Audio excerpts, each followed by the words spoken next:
Kaut kā pēdējā brīdī saslēdzam to, ka pagājušā gada 12. janvārī patiesībā šajās telpās notika pirmais dievkalpojums. Un šodien ir 11. janvārs, 2. janvāra gada svētdiena. Tā arī pagājušo gada 2. janvāra svētdienā bija pirmais dievkalpojums šajās telpās, 11. Un tagad arī ir 11. datums, 11. dievkalpojums. Un vienmēr patīk šitie visi, kas sakrīt. Es atceros, Natanēla svinējām 11. dzimšanas dienu pagājušā mēnesī, un es teicu, es atceros savu 11. dzimšanas dienu, un toreiz bija man ir 11. datumā dzimšanas diena, tā dzimšanas diena, kurā datumā tik gadi tev paliek, tā vienmēr tāda zīmīga liekas. Bet ne par to stāsts. Stāsts ir par to, ka jā, šodien varam piedzīvot to, ka draudze ir joprojām kuldīgā. Es atceros, ka mēs sākām dibināt draudzes Liepājā 2017. gadā. Tad Latvijā draudzes vispār ļoti lēnām būvējās, un draugu dibināšana Latvijā nav populāra. Viena iemesla dēļ viņas nespēja vienkārši noturēties ilgāk par 2 gadiem. Un tad, kad mēs sākām draudzes, tad bija arī tā sajūta, ka vai mēs izvilksim tos 2 gadus, Liepājā. Tāpēc, kad bieži vien ir tā, ka pirmajā brīdī kaut entuziasms kaut kas ir, un tad pirmais gads, tas medus mēnesis ir pagājis, un ir jāsāk kalpot, jāsāk strādāt, jāsāk darīt. Un bieži vien tas viss tā noplāk, un daudzas draudzes pēc 2 gadiem. Vidēji arī tā ir rakstīts, ka, ja draudze neizdzīvo, tad būtībā viņi nomirst pirmajos 2, maksimums 3 gados. Tā kā kuldīgai vēl ir priekšā, lai uzzinātu manai, vai jūs izdzīvosiet. Protams, tic, ka izdzīvosiet, bet vienkārši tā ir tā realitāte. Bieži vien, jo tas ir ļoti smags darbs. Tā ir absolūta nodošanās, tas būtībā aicinājums. Tam ir, tur ir jādod viss sirds, viss dvēseli. Un kāpēc es šodien esmu sagatavojis svētru, un tēmas nosaukums varētu būt, piemēram, kāpēc tā kalpošana ir vajadzīga draudzē. Jeb kāpēc tā kalpošana ļoti ir vajadzīga draudzē. Tāpēc, ka tad, kad draudze ir liela, piemēram, mums Liepājā viņi ir lielāki, tur ir vairāk par 100 cilvēkiem, un tur, protams, tu var paslēpties. Tu var kaut kur tur sēdēt, neko nedarīt, un ir arī cilvēki, kas tā dzīvo gadiem. Viņi neko nedara, viņi vienkārši nāk un tā. Mazākā draudzē ir grūtāk paslēpties, jo tad nav daudz, viens uz otru skatās. Tad, kad saka, hei, kurš to varētu izdarīt, tad uz visiem to var paskatīties. Un tāpēc es gribu to, ka katru vienu, kurš šeit nāk, vai piedara, vai kuldīgas draudzes saukts vai sauc par savām mājām, kad kalpošana draudzē un arī ārpus draudzes, ka tā būtu no sirds, ka tā būtu tas, par ko tu dedz, un ka tu to dari no pateicības par to, ko Dievs ir darījis tavā dzīvē. Jo Bībelē mēs lasām kalpojot viens otram mīlestībā, jeb caur mīlestību. Tas ir tā motivācija, kāpēc. Un patiesībā, jebkurš, kurš kalpo, vienalga kādā kalpošanai, tā kalpošanai būtu jānāk no tā, ka tu mīli Dievu, no tā, ka tu esi pateicīgs viņam par to, ko viņš ir izdarījis. Un tu priecājies, ka tu, tāds kāds tu esi, cik nepilnīgs, ka tu vari būt Dievam noderīgs, un Dievs var arī pieņemt tavu kalpošanu. Un es iedošu 2 piemērus, kas ilustrē kalpošanu ķeksīšu pēc un kalpošanu, kas ir no sirds. Vienkārši tāds 2 domas. Piemēram, šajos Ziemassvētkos jūs noteikti saņēmāt kaut kādas kartiņas, apsveikuma kartiņas. Pagājušo svētdienu es saņēmu vienu ar nokavēšanos. Patiesībā vakar mums Kerlēna, mana māsa, vēl no Īrijas atdeva vēl vienu kartiņu ar vēl lielāku nokavēšanos. Jau drīz būs nākšie Ziemassvētki klāt, bet kāda starpība. Es saņēmu kartiņas, un pagājušo svētdienu man iedeva kartiņu. Tas bija no kādas organizācijas. Un tajā aploksnē bija iekšā arī kalendārs. Es to kalendāru paņēmu, bet es to kartiņu, tāpēc, ka es zināju, ka tā ir liela organizācija. Un skaidrs, ka tu nav ar roku rakstīt vēstuli. Es pat neatvēru to kartiņu, es pat neizlasīju. Jūs momentāli izmet gruškastē. Jūs, kas man pazīstat, zināt, kas tā varētu izdarīt. Vienkārši man likās, viņi bezpersoniski stāvēja tā. Tur ir copy, paste, printeri izprintēts. Jā, protams, viņi tur domājuši. Man priekš tādām kartiņām nav vērtības. Nezinu, kā jums, ja tev ir super forši. Es visas kartiņas pārsvarā, kuras saņēmu, es viņas momentāli izmetu ārā. Ja vienīgi viņi ar roku rakstīt. Tad gan es viņu izlasu un es viņus sakrāju. Tagad daudz domā, ok, Tom nekad nedāvināt copy, paste to kartiņu. Tāpēc, ka viņi tādi vienkārši saprot, viņš vienkārši, ok, jāizsūta, ok, visām organizācijām izsūtam, tad viņiem arī. Bet tad ja tu atceries, Liena, mums Ozola ģimene bija kaut kādi gadi, kad viņi mums uz Ziemassvētkiem dāvināja ģimenes albumu. Viņi dāvināja mums kalendāru, Edvards Redīt, kur viņi bija pa gadu sakrājuši visas mūsu bildes, mūsu bērnu un tās, un uztaisījuši kalendāru, un katrā mēnesī ielikuši citu bildi. Un tas kalendārs bija īpašs. Mēs gaidījām, bez mazām mēs teicām, jūs mūs izlutinājuši, jūs nevarat nedāvināt, kā nāk jaunais gads, jums jādāvina jauns kalendārs. Tā dāvana, protams, jākārtīgi mīļi, un te ir tā starpība, varbūt tās, kur tu redzi, ka tas vienkārši tiek darīts tāpēc, ka jādara, vai ka tu redzi, ka cilvēks ir padomājis, viņš ir krājis bildes, viņš ir veidojis bildes, un tad tas kalendārs viņš tev stāv mājās, un tu redzi, ok, martā Toms, tur jūnijā Liena, un tā tālāk, un tā tālāk. Līdz ar to es gribu izlasīt kādu raksturvietu no Efeziešu vēstules. Būtībā būs divas pirmās raksturvietas. Efeziešu vēstule un 1. Korintiešu 12. nodaļa. Efeziešu vēstule 2. nodaļa. Es izlasīšu pat līdz 10. pantam. No 1. panta sākāt. Te ir rakstīts, arī jūs bijāt miruši savos pārkāpumos un grēkos, kuros reiz dzīvojāt, pakļaut šīs pasaules varas nesējam, gaisa valsts valdniekam, garam, kas vēl tagad darbojas nepaklausības bērnos. Kopā ar tiem arī mēs visi reiz dzīvojām savas miesas kārībās, ļaudamies miesas un miesa prāta iegribām. Pēc savas dabas būdam Dieva dusmības bērni, kā visi pārējie. Un tad 4. pantā notiek pagrieziena punkts. Un tur ir rakstīts, bet Dievs. Tad pirmie 3 panti aprakstīja to, cik nožēlams bija mūsu stāvoklis. Cik mēs bijām pazuduši pret Dievu. Un tad, bet Dievs, 4. pāns, bagāts būdams žēlastībā, savā lielā mīlestībā, ar ko viņš mūs ir mīlējis. Arī mūs, kas savos pārkāpumos bijām miruši, darījis dzīvus līdz ar Kristu. Žēlastībā jūs esat izglābti. Viņš iekš Kristus Jēzus, un līdz ar viņu mūs ir uzmodinājis un paaugstinājis debesīs, lai nākamajos laikmetos Kristu Jēzu mums parādītu savas žēlstības, laipnības pāri plūstošo bagātību. Un tad 8. pants. Jo no žēlastības jūs esat pestīti ticībā, un tas nav no jums, tā ir Dieva dāvana. Ne ar darbiem, lai neviens nelielītos, jo mēs esam viņa meistardarbs. Kristu Jēzu radīt labiem darbiem, kurus Dievs ir iepriekš sagatavojis, lai mēs tajos dzīvotu. Redziet, šī rakstiet runā par to, cik pazuduši mēs bijām. Pēc tam viņi runā par to, ko Dievs savā žēlstībā ir mums dāvājis, un pēc tam viņš īpaši izskaidro, ka tas nav saistīts ar mums, ar mūsu nopelnu, mūsu labiem darbiem, bet tas ir absolūti no žēlstības. Ja mēs runājam par darbiem, tad viņš saka 10. pantā vēl vairāk, tu esi Dieva meistardarbs. Un Dievs ir sagatavojis darbus, kalpošanas, kurā viņš grib, lai tu dzīvo. Ar visu to, ka pirmos 3 pantos aprakstīts, cik briesmīgs tu esi, cik nožēlams, cik mīrs tu esi bijis. Un tad viņš saka, bet lai jūs dzīvot ejos. Un tas, ko es gribu pateikt, Dievam nav vajadzīga tavu kalpošanu, tāpēc, ka Dievs vienkārši es nevaru, ka tu beidzot piecelsies, man vajag, lai tu dari. Dievam to nevajag. Dievam vajag vispirms tevi. Bet otrkārt, ko es gribu, lai mēs ieraugam tajā, cik Dievs ir bijis labs pret mums. Ja 4. pants nesāktos ar vārdiem, bet Dievs, un tad sakot, viss tas labais, ko Dievs mums ir dāvājis, tā būtu viena depresīva nodaļa Bībelē. Bet tur rakstīts, bet Dievs, bagāts būdams žēlstības, viņš mums ir izglābis, viņš mums ir darījis to un tik daudz. Un tad liekas, ja Dievs man ir tik daudz devis, kāpēc es vispār gribētu dzīvot priekš sevis? Kāpēc es negribētu no tīras, mīlestības pilnas sirds atdot un kalpot Dievam, teikt, Dievs, šeit es esmu, man jo, piemēram, Kuldēgā dzīvo ap 10 000 cilvēku. Es nezinu, vai te pat 500 cilvēki ir kristieši, kas nozīmē krietni lielākā procenta, 90% ir neticīgi. Viņiem ir jādzird par Dievu, tajā 5 stāvenē, es nezinu, tā ir 5 stāvenē, ne, 3 stāvenē tikai.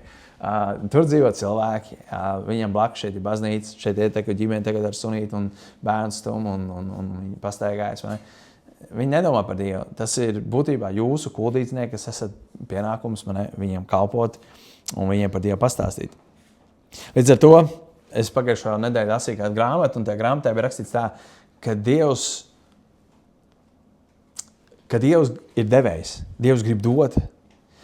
Dievs negrib ņemt, cik daudz vairāk viņš grib dot, tāpēc arī Jēzus teica, svētīgāk ir dot nekā ņemt. Tāpēc arī Dievs nevis nāca, lai ņemtu kaut ko no mums, bet viņš nāca, lai dot mums. Tāpēc Bībelē mēs lasām, viņš nenāca, lai viņam kalpot, bet lai viņš kalpot un atdot savu dzīvību par mums. Tas ir pilnīgi otrādi. Un Dievs ir devējs Dievs, un Dievs, protams, mūs ir izglābis, viņš mums devis mūžīgo dzīvību, bet tāpatās Dievs mums ir devis talants, viņš mums ir devis veselību, viņš mums ir devis iespējas. Ja viņš mūs ir izglābis, un mēs zinām, ka tā, kad mēs nomirsim, mēs būsim pie Dieva debesīs, tad kāpēc, lai es nekalpo Dievam ar tām dāvanām un tām garas svētībām, kuras Dievs man ir devis? Un tagad aiziesim bišķi uz 1. Korintiešu 12. nodaļu, ļoti daudz zināms rakstvietas, bet 7. pantā ir tāda ļoti iedrošinoša rakstiet, manuprāt, īpaši tiem cilvēkiem, kas varbūt tās domā, nē, es nespēju tā dziedāt kā Samanta, es nespēju tā spēlēt ģitāru kā Terēze, es nespēju tā sludināt kā Toms, vai es nespēju tur darīt to un to un to. Viss man, reku te jaunie džekļi tā datoros māk, es tur neko nesaprotu. Bet šajā rakstietā 1. Korintiešu 12.7 ir rakstīts, bet ikvienam ir dota gara izpausme, lai nes svētību. Pirmkārt, es teikšu to, ka kontekstā šī vēstule runā uz kristiešiem. Tad uz tiem, kas ir pestīti.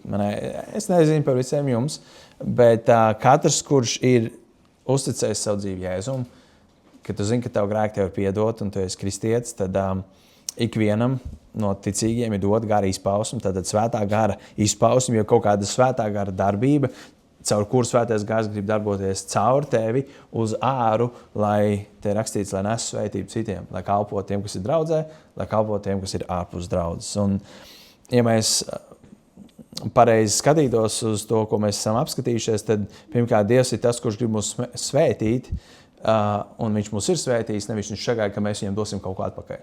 Dievs ir tas, kurš ir mūs vienkārši svētījis.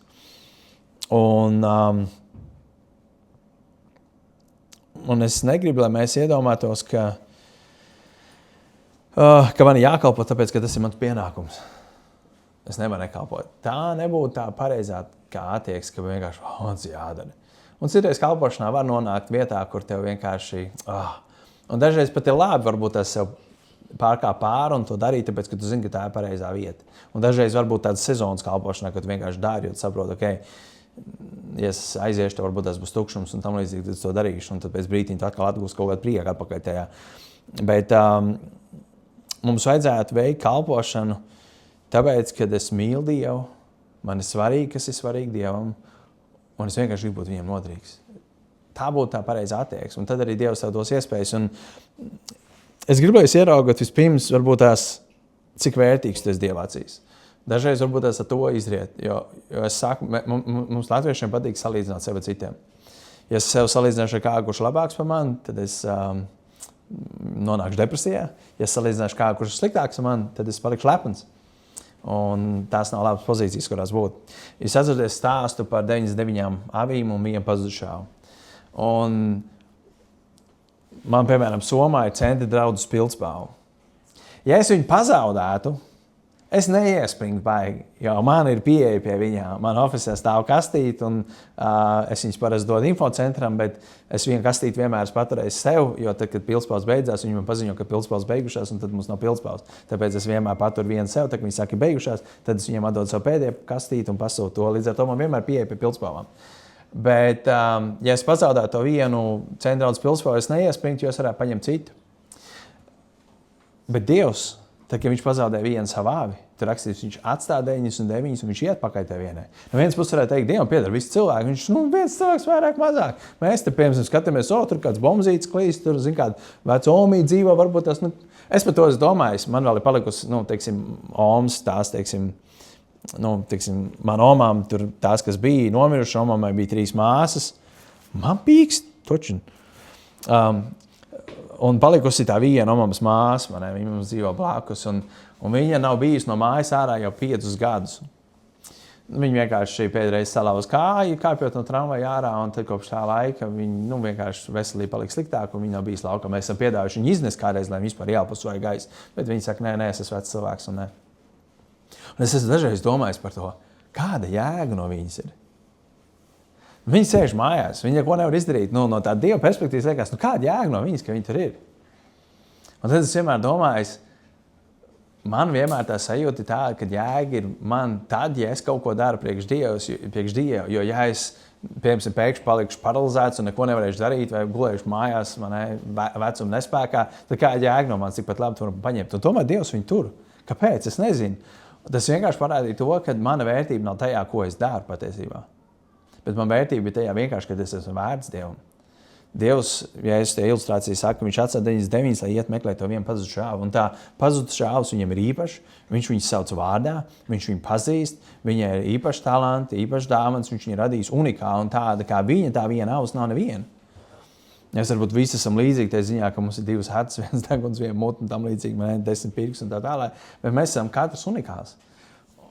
Un jūs esat kādreiz aizdomājies, kāds var būt, kad ir miljoniem, ja miljardiem cilvēku pasaulē. Nu, labi, kādi ir līdzīgāk, tur mazas brāļi un viņi, bet tomēr, lai vai kā nebūtu, 2 acis, deguns, ir kaut kāds daži acu krāsas, matu krāsas, bet mēs visi esam īstenībā tik dažādi. Kas ir unikāli, vienkārši iedomājieties tajā, ka Dievs ir tik spējīgs izdomāt miljardiem cilvēku, kas ir tik dažādi. Vai par sniegu pārslām, kas krīt, ja? Kad tie zinātnieki saka, ka katrs sniegu pārsla, mums viņš izstās vienāds, bet katra no viņām ir savādāk. Nekas Dievs, kāpēc tik īpaši to es darīšu? Un vienkārši, ja tu paskaties uz to, tad ieraugi to, cik īpaši to esi. Vai jūs atceraties, tagad bija Ziemassvētki, mēs visi skatījāmies viens pēc mājās. Mēs šogad jau 2. vai 3. gads, kad mēs neesam skatījušies viens pēc mājās. Pārējais mēs decembrī vienmēr skatījāmies. Un tur tā filma, kurā ka viņi brauc tajā ceļojumā, un Kevins pazūd tajā lidostā. Un ka viņi tur dod to somu, nepadod Kevinam. Viņi saka, Kevins te nav, un atnāk apakaļ. Tad, kad viņi saprot, ka viņi pazaudējuši Kevinu, mammai vienkārši iestājas histērija.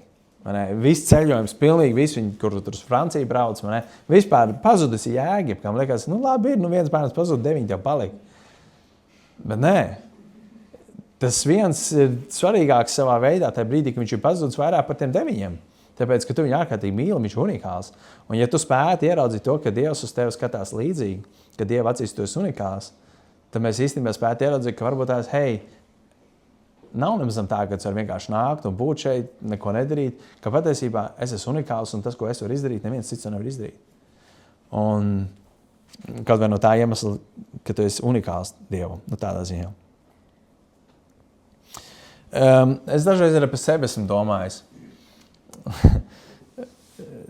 Tie, kas, es atceros, man liekas, Samanta, tu tā bija, ka mums bija kaut kāda balzas ziņa, un tu man rakstīji, kā to visi jau, tas bija tu, jā. Tu teici, tu jau esi tāds mazāk iejūtīgāks, un tā, jo es tev pats esmu daudz kā teicis, un tas tā ir, un es dažreiz domāju, redz, citiem mācītāji, viņi tādi gāni baigiet, tā rūpējas, un man tas tā nav, man kaut kā, es nesaprotu tās lietas, man viņas vienkārši neaiziet. Bet tad, kad es sev salīdzinu citiem, kas tā dara, man bieži vien tā, es nezinu, vai es esmu īstā vietā.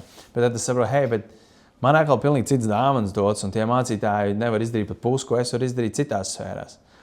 Un tad bieži vien ir tā tendence man kā mācītājiem salīdzināt sevi ar mācītājiem, kas bieži vien asociējas ar ganiem, un es neesmu izteikts gans, es esmu vairāk tāds vizionārs un tāds iet uz priekšu un attīstīt kādas lietas, un tad tas ir iemesls, kāpēc mēs draudzē pieņemam Eduardu, kurš varētu vairāk rūpēties, izdarīt to daļu, ko es nespēju izdarīt. Un man arī bijis dažreiz, ka man liekas, es nezinu, vai es esmu īstenībā īstajā vietā. Un tad, protams, ja es ļautos tām sliktajām domām, tad es mierīgi varētu aiziet projām, darīt kaut ko citu, un Dieva valstība, Dieva visā būtu zaudētāji. Un tieši tāpēc ar tevi, tu varbūt paskaties uz kādu, kurš kaut ko labāk dara, un liekas, es to nedarīšu. Bet runa jau nav par to, kurš var izdarīt labāk vai sliktāk. Mēs darām lietas savādāk.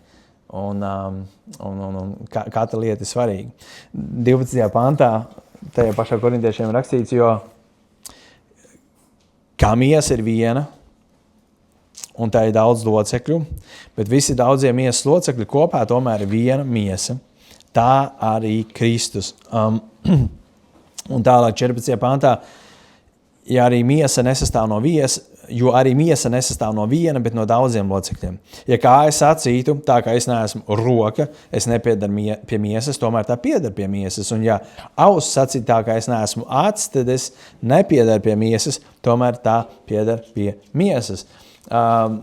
Mēs savā ķermenī saprotam to, ka man roka ir daļa no maņa ķermeņa, man acis ir daļa no maņa ķermeņa. Mēs nediskutējam, mums varbūt nepatīk, es nezinu, kāda nepatīk savs deguns, kāda pirksti vai, nezinu, varbūt tās vēders. Vienalga, mums varbūt kāda daļa nepatīk, bet mēs neteiktu, ka tā nav daļa no maņa ķermeņa. Bet te ir rakstīts, ka tomēr tā ir. Un līdzīgi arī, kad mēs skatāmies uz... Tad, kad mēs sākām draudzi Liepājā, Jo man bija 30 gadi. Es biju baigi jaudīgs, es biju spēcīgs, man liekas, un tajā laikā ļoti daudz ko var izdarīt. Vienkārši tu varēji vēlēt līdz pusnaktī, gulēt ļoti maz, vienkārši tu varēji triekt sev. Bet gadiem ejot, tu saproti to, ka arī tagad draudzē augot lielākā, es saprotu, ka tā ir milzīga nasta, un tu nespēji viens pats viņu nest. Un lai ir cik apdāvināts tu būtu, spējīgs tu būtu, tu vienkārši nespētu viens pats to panest. Un tāpēc ir svarīgi, ka nevis draudz ir viens cilvēks, bet draudz ir vairāk cilvēku. Un jā, ir kādas kalpošanas, kuras ir vairāk redzamas, piemēram, slavētāji. Viņi vienmēr būs vairāk redzami, viņi stāvēs priekšā, viņi būs tie, kas vadīs draudz slavēšanā. Bet tad būs, piemēram, datoru cilvēki, kur bieži vien baznīcās ir vai nu citā kambarī, vai kaut kur aizmugurē. Un cilvēkiem citreiz, tiem, kas vispār no tehnikas neko nesaprot, viņam liekas, ka tie vārdi vienkārši tu paši rādās uz to ekrānu. Vienkārši, kā dzied, viņš laikam dzird, un tad liekas tos vārdus. Bet nē, izrādās, ka tur cilvēks spiež podziņu, un tur ir kaut kas jau iepriekš jāieliek iekšā, lai tur kaut ko varētu uzspiest. Un ja kādreiz tie vārdi nerādās uz ekrāna, tas ir tāpēc, ka viņi slinko tur aizmugurē, piemēram. Bet, un, protams, arī cits kalpošanas, piemēram, svētdienas skola. Piemēram, viņi tagad nedzird Agīt, bet viņi kalpo svētdienas skolā, viņi kalpo tur aizmugurē. Un svētdienas skola patiesībā ir viena no grūtākām kalpošanām tā iemesla dēļ, ka tu nekad īsti neredzēsi rezultātu savā kalpošanā. Piemēram, kad esi slavētājs, tad tu redzi, kādreiz cilvēks varbūt raudz, lauka asars, tu saproti, ka Dievs viņam pieskāries, forši Dievs lietojas mūs. Bet svētdienas skolā reti, ka tu redzēsi, ka bērns tiešām izmainās, atgriežas, beidzās svētdienas skolā, aiziet tīņgā, tur sākās šitās atcelšanās un nepaklausības un tā. Un tad varbūt tu esi uz 15 gadiem, normāli tā bieži notiek, 15, 16 jaunietis saprot, ka jātic tomēr Dievam, ja viņš ir uzaudzis baznīcā, tad viņš atgriežas, un tad bieži vien jauniešu kalpošanā varbūt tās piedzīvo to, ka tas jaunietis uztic savu dzīvi Jēzum Kristum. Bet neviens par to tā bieži neierauga un nepadomā, bet patiesībā iespējams tas ir lielā mērā tāpēc, ka kāds nedēļa pēc nedēļas, tad, kad viņam bija 3 gadiņi, 4 gadiņi, 5 gadiņi, 10 gadiņi, svētdienas skolā ieguldīja viņā. Ielikt to pamatu, jo Bībeles salmu pamācībās 2.2.6 māca to, kad māca savam bērnam viņa ceļu, tad no tā viņš nācāsies, kad vecs būs kļūs. Un tas ir tas, kā mēs absolūti ticu, ka tad, kad tu māci bērnam pareizo ceļu, ātrāk vai vēlāk viņš atnāks atpakaļ pie tā, kas viņam ir ticis mācīts. Bet svētdienas skolotājs reti, kad redzējis, kad bērns, protams, citreiz ir vietas, kur bērns 8 gados pieņem Jēzus Kristus par savu kungu glābēju. Ir, protams, tā gadījumi, bet tie ir retāk nekā sadraudzību un kafiju. No vienas puses varētu teikt, maznozīmīga kalpošana. Bet no otras puses tā ir milzīga nozīme. Jo nereti, esot pie tējas, pie kafijas, sadraudzībā, tu var izveidoties kādas sarunas, kuras varbūt tu nekad nesaslēgs, ka tas bija tāpēc, bet pateicoties arī tām, iespējams, tu sāks lasīt Bībeli, iespējams, sāks kaut kādas garīgas lietas piedzīvot, varbūt tev izveidosies kādas attiecības, kur jūs sāksiet iedrošināt viens otru, varbūt stiprināt, un tas būs bijis viens no ķēdes posmiem, kas ir palīdzējis tev palikt draudzē varbūt tās. Un, protams, tā, kad tu nonāks debesīs, visticamāk tā nebūs, ka tur ir redzi pateicoties tam, ka tu tur savā kalpošanā izdevi 100,000 krūzes kafijas un tik maizītes sasmērē, tik cilvēki atgriezās. Tas tā nebūs, bet tā būs daļa no tas kopējas bildes. Un vienīgais, ko var izreikināt tajā kalpošanā, cik ir iztērēt naudu kafijā un tajā. Līdz ar to varbūt tu kādu mācekļu, tu satiecies ar kādu jaunāku kristieti, piemēram. Un tu lasi Bībeli viņu kopā, studē ar viņu Bībeli kopā, un bieži vien tas rezultāts nebūs tā, ka viņš pēkšņi kausu dabūs, un viņš teiks, redz, rekomendācijas skolotājs, un viņš atbildīs par to. Tās ir tās klusās kalpošanas, vai tas pats par draudzes tīrīšanas, telpu tīrīšanu. Ne? Tā ir viena no neredzamākajām kalpošanām. Bieži vien neviens cilvēks pat nezina draudzē, kurš ir tas, kurš tīri telpas, bet tas ir tas, kas ir ārkārtīgi svarīgi, kad draudze tiek iztīrīta. Ir patīkami ienākt tīrās telpās, nevis, ka jūs ienāk un redzat, ka tur bulciņš no pagājušās nedēļas stāv. Jā, ka tas magoņa cepums, kas pagājušajā nedēļā tur stāvēja stūrī, viņš joprojām tur stāv. Ir patīkami ienākt tīrās telpās, bet kādam viņas jāiztīra, un tas ir ļoti svarīgi. Līdz ar to, tas, ko es esmu pamanījis, ir, ka neviena draudze nekad nebūs perfekta, bet, ja tajā nebūs tavas līdzdalības, tad viņi nekad nepiepildīs to potenciālu, ko viņi var piepildīt. Un Un visbiežāk, ko esmu pamanījis, čīks tie cilvēki un kurnē tie cilvēki, kas neko nedara draudzē. Tie cilvēki, kas dara, viņi nekurna. Un pagājušā mēneša beigās, decembra beigās, mums Liepājā bija nozara vadītāja tikšanās. Un es tā domāju par šo svētu un izgāju cauri savām domām par tiem cilvēkiem, kas tur bija tajā ap to galdu sēdēji. Viena no tām bija Samanta arī, un tur Liena bija. Es varu diezgan droši teikt, es nevarēju atcerēties, un es domāju, ka nekad tā nav bijis, ka kāds no viņiem būtu jebkad čīkstējis vai kurnējis. Tie nekad nav tie cilvēki, kas dara, kas čīkst. Viņi kādreiz varbūt pačīks par to, ka varbūt tās, kāpēc citi nekalpo un baigi grūti vienam pašam, bet viņš nekad nečīkstēs par to, kas tiek darīts un kā tiek darīts. Kur pretī tie, kas neko nedara, ir tie, kas to vien dara, kā vien čīkst. Līdz ar to, un šajā brīdī ir svarīgi katram pašam apskatīties uz sevi, kur es tajā visā atrodos. Piemēram, tajā pašā Korintiešu vēstulē 7. pantā bija rakstīts, jā, ikvienam dod garu izpausmi, lai nes svētību, citam gars dod gudrības runu, citam atziņas runu, tas pats gars, citam ticība tai pašā garā, citam dāvanas dziedinā, citam spēku brīnums darīt, citam pravietot, citam gar pazīšanu, citam dažādas mēles, citam mēļu tulkošanu. To visu padara viens un tas pats gars, piešķīdams katram savu tiesu, kā gribēdams, tātad kā viņš grib. Tas nozīmē to, ka svētiem garam, un ieklausies, ir plāns priekš tavas dzīves. Jo tur nav rakstīts piešķirdams, kā katrs pats grib. Ko tu gribi darīt? Būt slavētais, ok, super, es slavētais. Nē, tur rakstīts, viņš piešķir katram to, ko viņš grib. Tāpēc, ka Dievs ir tas diriģents, ja tā var teikt, kurš redz to visu lielo bildi, viņš saka, ok, man ir vajadzīgs viens, kurš var to, otrs, kurš to, ok, tu darīs to. Dievs ir tas, kurš redz un pāraug, viņš saka, ok, man ir vajadzīgs kāds, kurš sludinā, ok, man ir vajadzīgs kāds, kurš dziedā, man ir vajadzīgs kāds, kurš ar bērniem, man ir vajadzīgs kāds, kurš varēs iedrošināt, man ir vajadzīgs kāds, kurš varēs stiprināt. Un viņš iedod tas dāvans. Un tagad, ja viņš iedevis, piemēram, Samatē dāvans stiprināt, un viņi vienkārši sēž uz viņas un neko nedara viņu, tad visi draudz jau cieši.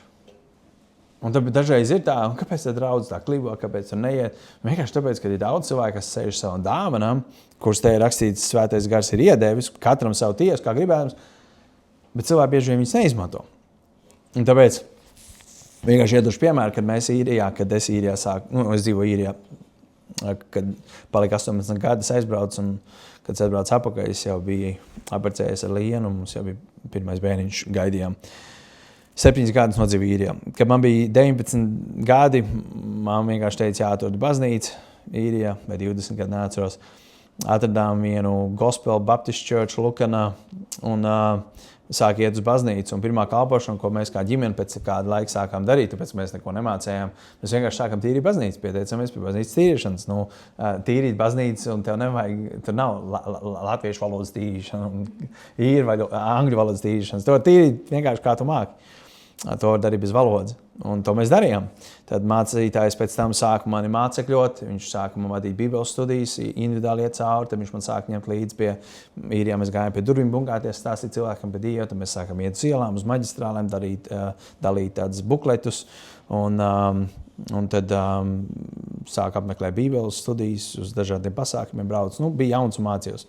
Tad otrā draudz, kurā mēs jau vēl Lienu bijām, bija citā vietā, kad mēs apprecējāmies otrā Dublinas galā, un tur man bija jau 23 gadi, un arī pirmā kalpošana, ko mēs tajā draudzē uzņēmies, bija baznīcas tīrīšana. Un to mēs mācījām. Vienkārši, ok, tīrīsim baznīcu, ko var darīt, ok, tīrīsim baznīcu. Atkal sākam apmeklēt bībeles studijas, gājām uz ielām, mācīties atkal mani ieguldīja, un tad gadu vēlāk, 24 gadu vecumā, es sāku vadīt tādu mājas grupiņu latviešu luterāņiem Īrijā, un tad 25 gadu vecumā Dievs man aicināja uz Latvijas, jūt, ka man jābrauc uz Latviju. Latvijā sāku vadīt bībeles studijas, pulcināju kopā jauniešus, sākām jauniešu vakars, šad un tad man palūdz nonākt svētrunas, sāku vadīt arī draudzēt evangelizācijas apmācības, izveidoju misijas fondu draudzē, sākām domāt par misiju, sāku vadīt mājas grupu, arī vīrtikšanās, kļuvu par draudzes sludinātāju, un tad 30 gadu vecumā man Dievs aicināja veidot Liepājas centra draudzi, un arī centra draudzē, kad mēs sākām pirmos gadus, mēs bijām arī tīrīšanas sarakstā. To mēs mācījām darīt, ar ko mēs esam sākuši, to mēs turpinājām. Un šodien, jā, draudze ir krietni liela izaugus, un es nezinu, kā viss turpināsies, bet ko es ar to visu gribu pateikt? Dievs varēja man lietot, un es varu pateikt vienu lietu. Ja es paskatīšos, teiksim, tā, ka man bija 20 gadi, man pat sapņos nebūtu rādījies, kad es spētu kaut ko darīt, ko es daru šodien. Vienkārši absolūti kategoriski izslēgts. Es vispār nebiju publisks cilvēks. Tad, kad man bija jāvada tā mājas grupiņa, man vienmēr bija momentā sausa, man nebija ko teikt, es biju nosardzis, man likās, ka visi redz, cik es esmu sarkans, man bija ārkārtīgi kauns, es vispār nebiju tāds cilvēks. Bet tu vienkārši biji gatavs lietot, jo tu jūti, ka tev sirdī deg par to. Vienkārši, tas nav mācīts darīt. Līdzīgi Mūzes man saka, sūti, ko sūtīdams tikai ne man, jo es tos nevaru skaidri parunāt. Un Dievs saka, nē, es tev sūtīšu, nē. Un tā bieži viena mums ir, bet, kad es paskatos atpakaļ, kur es sāku un kur Dievs ir vadījis šodien, tas ir tāpēc, ka es biju gatavs atsaukties un ļaut Dievam lietot mazās lietās. Un varbūt tu domā par sevi šodien, ko es te varu darīt, ko es varu darīt kuldīgā. Nevajag jau kļūt uzreiz par mācītāju vai vēl tur kaut ko, bet tu vari sākt kaut ko maziņu. Runa jau iet par to, vai mans sirds ir atvērta un es esmu gatavs vienkārši sākt kaut ko darīt. Un tad tu skaties, kā Dievs pievieno, jo Bībelē par talantiem bija rakstīts, ka tam, kuram bija un kurš lietoja to, kas viņam bija, Dievs pēc tam iedeva viņam vēl. Un tā mēs absolūti ticam, es esmu redzējis savā dzīvē, ka patiesībā jau vairāk tu dari, jo vairāk Dievs tev īstenībā iedod un uztic. Tad, kad mēs sākām draudzi, es jau to esmu vairāk kārtīgi teicis, bet es biju skaņotājs. Mums bija līdzīgs setups kā šeit, es to visu darīju, es sasteidzu vārdus. Nāca cilvēki, kas to varēja darīt labāk, un viņi to sāk darīt. Sākumā mums nebija kas plakāts tājis. Es vienkārši gāju iekšā un mācījos kaut ko darīt. Es varu īstenībā visu darīt, ja vajag. Tas tā kā labāk, bet to var darīt, ja tu esi vienkārši gatavs, un tad tu redzi, ka īstenībā Dievs atalgo tavu gatavību to darīt, un pēc laika viņš tev iedod cilvēks, kas var darīt vēl labāk nekā tu to dari, un tad tu vari koncentrēties vairāk uz to, ko Dievs tev ir devis. Un tad es noslēgumā gribu pateikt vienu lietu. Draudzēs ir tāds teiciens, ka 80% cilvēki izdara 20% cilvēki izdara 80% darbu. Dažreiz ir teikts, ka 10% cilvēki izdara 90% darbu. Un tad, ja es ņemšu šo statistiku, kas visbiežāk parādās, 20% cilvēki izdara 80% darbu un 80% cilvēki izdara 20% darbu. Tie ir matemātiski, ok? Ja mēs to sadalām, tad 20 cilvēki izdara 4, vienkārši tā ir matemātika, vienkārši tur ir 4, un tie 80% izdara 0,25. Starpība ir 16 reizes. 0,25% izdara tas, tie 80%, 20% izdara sanāk 0,25. Savukārt, tam, kuram būtu jāizdara 1, viņš izdara 4. Viņš dara 4 reizes vairāk nekā viņam vajadzētu darīt, un sanāk 16 reizes vairāk nekā tas, kurš sēž solā un neko nedara. Un tad es zinu, ka tad, kad mēs pildījām Liepāja centraudzē šo aptauju, tad tā bija problēma. Pirmā problēma, kas visvairāk iezīmējas, bija tas, ka arī mums Liepājā, protams, tāda statistika nebija tik bēdīga, bet tendenci ir arī tajā virzienā, kur krietnais mazākais vairums izdara krietni lielāko daļu. Un bieži vien, tad, kad mēs sakam, ok, mums ir reāli vajadzīgs kāds, kurš varētu nākt kalpot svētdienas skolā, tad tas, kuram jau ir 3 kalpošanas, viņš reāli štuko kā to 4. kalpošanu iebās. Un tas, kuram nav viena, viņš vienkārši skatās ārā. Viņš neko nav dzirdējis. Un tas dažreiz man vienkārši izbrīna, kā tas tā var būt, ka tie cilvēki, kas kalpo, un es esmu dažreiz pat uzsvēris, un man ir bijis tā, ka man pienāk kāds cilvēks, kas saka, zin kā, es tā domāju, es teicu atslāps. Es teicu, tu jau dari 3 kalpošanas. Nē, lai to sāk darīt kāds cits. Kurš to nedara neko. Un tad ir tas jautājums, vai es gribu būt tas, kurš izdara 4, vai es gribu būt tas, kurš izdara 0,25. Vispār tas 0,25. Vienkārši tā, ko? Tas pat nav pusi, tas ir 0,2. Bēdīgi. Bet tā ir tā reālā situācija. Un tas ir iemesls, kāpēc draudzes pasaulē vispār nīkuļo, kāpēc draudzes pārsvarā arī Amerikā, ka mums liekas, Amerika, tur ir mega draudzes, ar visu to, ka tur ir simtiem mega draudžu, varbūt pat 1000 megadraudži, noteikti 1000, kurus ir mērams 1000. Vidējais draudzes izmērs ir līdz 50 cilvēkiem Amerikā. Lai tos lielos 1000 dabūtu uz leju, tas nozīmē daudzām draudzēm ir 20-30 cilvēciņi, kurus iespējams kuldīgas izmērā. Un Un tas ir Amerikas vidējais izmērs. Tas parāda to, ka, lai arī ir kaut kādās vietās, kur varbūt daudz naudas un tiešām cilvēki atsaucās un kalpo, un tur varbūt tās ir, teiksim, talantīgāki vai apdāvinātāki kalpotāji, tur varbūt un lielāka pilsēta un atsaucīgāki cilvēki, tur varbūt notiek lietas, bet pārsvarā draudzes ir bieži vien maziņas. Un bieži vien tie vienu tie paši cilvēki, kas dara vienu to pašu. Tas, ko es gribēju vienkārši jūs iedrošināt, jo es atceros, kad mēs sākām centra draudzes Liepājā, tas lielākais izaicinājums bija, kā panākt vairāk cilvēks iesaistīties, jo vairāk cilvēki iesaistās, jo vieglāk to lietu ir vest uz priekšu, jo vairāk dāvanas, jo daudzveidīgāk iznāk šī draudze, un īpaši mazas draudzes, bieži vien tur nenotiek daudz kalpošanas. Un dažreiz pat tev liekas, es neredzu, ko tu varētu darīt, bet varbūt tās, ka tev ir kaut kāda unikāla dāvana, un varbūt tas, ko tu varētu dot draudzei, nemaz šeit nav, un ne Armands, ne Jānis nav iedomājušies par to, tāpēc, ka tu tikai to zini. Tu varbūt tās sēd uz to dāvanu, un te liekas, un sātens jau arī baigais viltnieks. Un varbūt es domāju, varbūt jāi pateikt, un tad tev uznāk domas, nē, priekš kā, viņai pateiks nē, un tu sāc, zini, tur savu dialogu savā prātā. Bet Dievs grib, lai mēs darām kaut kādas lietas. Līdz ar to, tas, ko ir ļoti svarīgi apzināties šajā visā, ir to, ka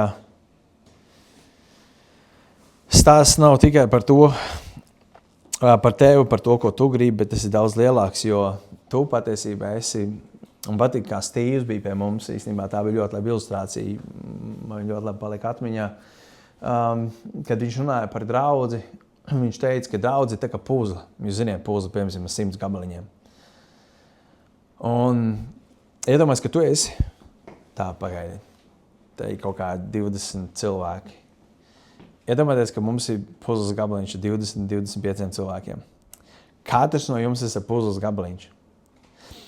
Aizpagājušo nedēļu es stēlēju puzles, vecās puzles mājās. Tas ir tas, kā es nervus nomierinu. Tagad es tur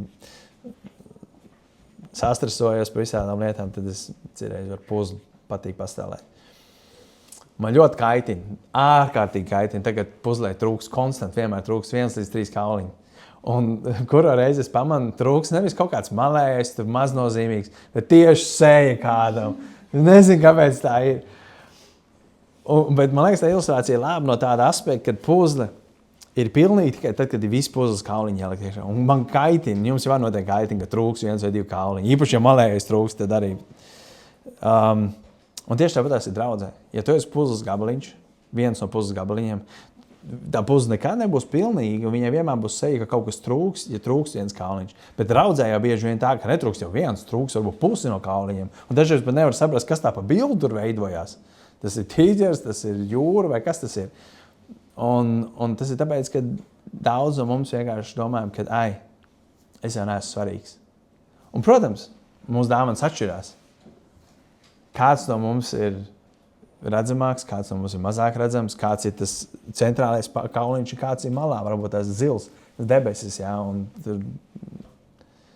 bet viņš ir svarīgs, jo viņš papildina to puzli, to lielo bildi.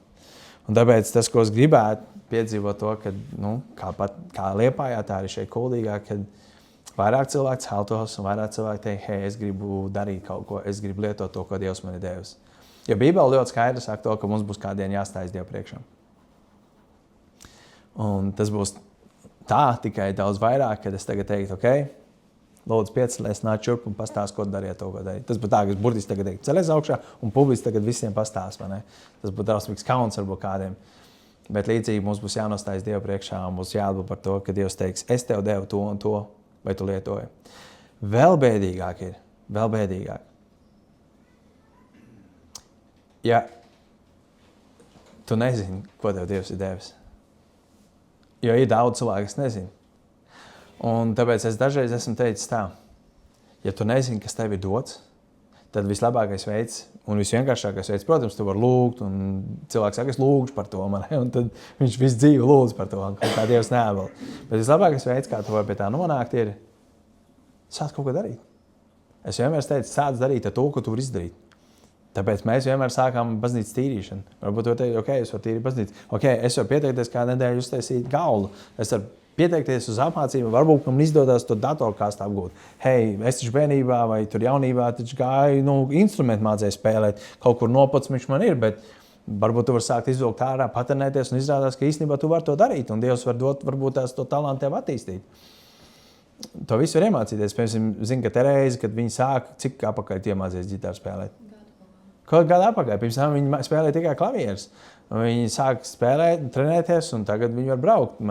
Es atceros, ja jūs atceraties, kad Rudolfs Millers bija atbraucis, tāds gāžs džeks spēlēja klavierus, nezinu, kurš bija tajā reizē.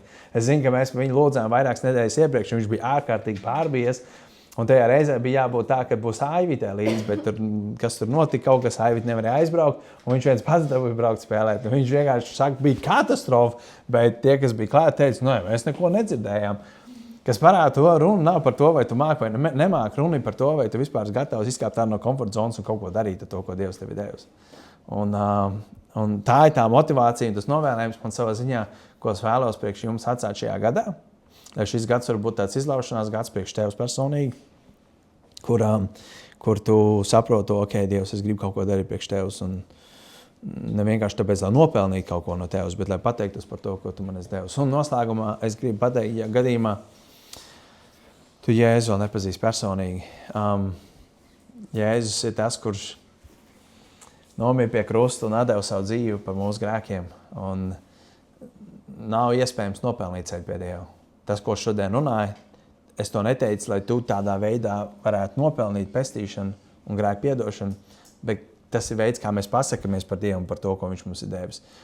Bet krusts ir atgādinājums tam, kad viņš ir nomiris pie krusta, augšām cēlēs 3. dienā, lai samaksā par mūsu grēkiem. Un veids, kā mēs saņemam šo piedošanu, ir ar to, ka mēs sakam, Jēzu, vienkārši piedod man, kad es dzīvoju tā dzīvi. Es vēlos, lai tu man pieņem pie sevis, piedod mans grēkus. Un viņš ir apsolījis, ka viņš pieņems. Un, ja gadījumā tev ir kādi jautājumi par to tēmu vairāk, protams, mēs varam parunāt pēc dievkalpojuma, bet tā pašā laikā tu vari runāt ar kādu cilvēku, kuram tu uzticies, par kur tu saproti, ka es gribu iegūt mieru par to, kur es nokļūšu, tad, kad es nomiršu. Jo Dievs Bībelē rakstīts, mēs varam zināt, ka mēs esam Dieva bērni, ja mēs ticam Dieva dēla vārdam. Mēs varam zināt, to var zināt, ka Tev piedots, ja tic Jēzum Kristum. Tā kā es aicinu, ka mēs ar noslēgumu pielūgt Dievu. Un lai Dievs jūs svētī tajā, ko mēs šodien dzirdējām. Debes Tēvs, paldies Tev par to žēlstību, ko Tu mums esi devis, kas ir nepelnīta. Un tā ir tikai un vienīgi no Tavas žēlstības. Un paldies Tev, Kungs, par to, ka Tu esi arī mums devis ikvienam savam bērnam. Tu esi devis garu izpausmus, kādā veidā Tu darbojies mūsu dzīvēs un caur mums. Un ir rakstīts, ka Tu esi piešķīris katram, kā Tu esi gribējis. Tu esi mūs veidojis, Tu esi mūs radījis, Tu zini mūsu raksturs, Tu zini mūsu talantus, Tu zini mūsu dāvanas. Es lūdzu Tēvs, ka Tu lieto tās priekš savus draudzes, priekš celšanas, lai tas ir par stiprinājumu katram ikvienam. Un Tu redzi tos, kas varbūt tās ir vairāk piedara pie tiem 0,25%. Es lūdzu, Kungs, ka viņi varētu virzīties uz 0,5, uz 0,8, uz 1, uz 2, ka viņi būtu tie, kas kalpo, viņi būtu tie, kas lieto savus dāvanas, un ka viņiem nebūtu jākaunās nonākot Tavā priekšā par to, ka viņi ir sēdējuši uz dāvanām, bet nav lietojuši, jo visu, ko Tu mums esi devis, lai mēs dotu tālāk, jo Tu pats esi teicis svētīgā, ka ir dot nekā ņemt. Tāpēc dod, Tēvs, ka mēs neesam tās slūžas vai tas tupiks, kur viss apstājās, bet ka mēs esam tas strauts, ar ko viss var plūst cauri, un ka Tu vari arvien vairāk un vairāk darīt caur mums.